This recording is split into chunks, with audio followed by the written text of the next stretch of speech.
On t'a menti sur l'histoire de Béhanzin? J'ai 7 vérités. Mais attention, le numéro 7 va te choquer. Le numéro 7 de cette histoire. Beaucoup n'aiment pas cette partie, parce qu'elle révèle ce que l'école ne t'a jamais expliqué. Si tu es africain et que l'histoire de Béhanzin ne te touche pas, alors c'est que tu as oublié qui tu es. Et pose-toi une vraie question. Cette histoire n'est pas un conte, ce n'est pas un film. C'est la vérité d'un homme qui a préféré perdre son trône plutôt que perdre sa dignité. Alors, fais une chose pour moi maintenant. Trouve une bonne place, mets-toi au calme et écoute cette histoire jusqu'à la fin. Parce qu'après ça, tu ne verras plus l'Afrique de la même manière. Déjà faire. Si oui, suis-moi attentivement. Béhanzin est vers 1845 dans le royaume du Dahomey, territoire qui correspond aujourd'hui au Bénin. Son nom de naissance est Kondo.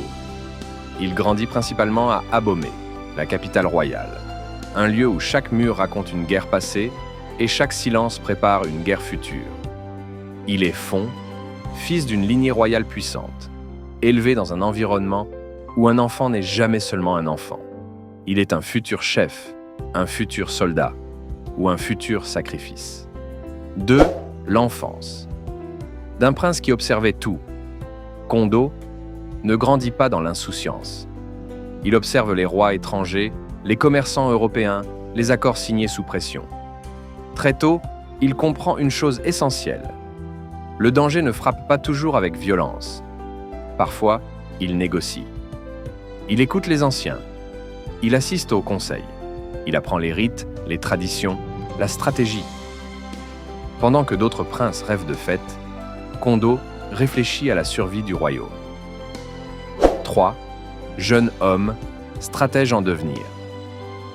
À l'âge adulte, Kondo participe activement à la gestion du royaume. Il n'est pas encore roi, mais il est déjà acteur du pouvoir. Il supervise l'organisation militaire, les relations diplomatiques, la sécurité du territoire. Il voit clairement que les puissances coloniales, surtout la France, ne viennent pas commercer, elles viennent prendre. Et contrairement à beaucoup, il ne se ment pas. 4. Le passage au trône et le choix du nom. En 1889, Kondo devient roi, mais il refuse de régner sous un nom faible. Il choisit un nom de combat. Il devient Béhanzin. Ce nom signifie, selon la tradition, « le requin ne recule jamais » ou « l'œuf du monde que personne ne peut briser ». Ce n'est pas un titre décoratif, c'est une déclaration. Béhanzin annonce au monde qu'il ne reculera pas, même face à un empire. 5. Sa vie personnelle, femmes et enfants. Comme beaucoup de rois du Dahomey, Béhanzin pratique la polygamie royale. Il épouse plusieurs femmes. Les sources parlent de dizaines d'épouses, selon la tradition du palais. Il a plusieurs enfants, mais peu survivront au bouleversement politique et à l'exil. Pour Béhanzin, la famille est aussi une institut politique, mais il reste profondément attaché à la transmission de l'honneur et de la dignité. 6. Le roi de guerre et ses activités. Béhanzin n'est pas un roi assis. Il agit. Ses activités principales, renforcer l'armée, organiser la résistance, protéger la souveraineté du Dahomey. Il s'appuie sur une force unique au monde. Les Amazones du Dahomey, des femmes soldats redoutés, disciplinés, loyales. Il refuse les traités injustes. Il refuse les protectorats déguisés. Il refuse la soumission. Et la fin, 7. La guerre contre la France. La guerre devient inévitable. Les armes européennes sont supérieures. Les pertes sont lourdes. Le Dahomey saigne, mais Béhanzin tient d'une ligne claire. Mieux vaut tomber debout que vivre à genoux. Il combat jusqu'à l'épuisement du royaume. En 1894, Béhanzin est vaincu. Il est capturé, déporté en Martinique, puis transféré en Algérie. Il perd son trône, son armée, sa terre. Mais il ne perd pas sa position intérieure. Il refuse d'être humilié. Béhanzin meurt en 1906, loin du Dahomey, loin d'Abomey, loin de son peuple. Il meurt sans royaume, mais pas sans héritage.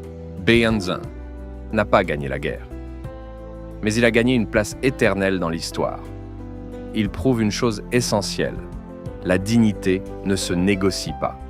Son parcours commence par une naissance dans un royaume menacé. Il se termine par un symbole de résistance. Behanzin a perdu un trône. Mais il n'a jamais perdu sa colonne vertébrale. Si cette histoire ne t'a rien fait, alors ce n'est pas Behanzin le problème. Parce qu'un homme qui a tout perdu, sauf sa dignité, ça devrait réveiller n'importe quel Africain.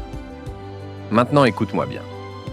Si tu es africain et que tu regardes ce genre d'histoire sans t'abonner, alors tu regardes ta propre histoire sans la respecter. Abonne-toi maintenant.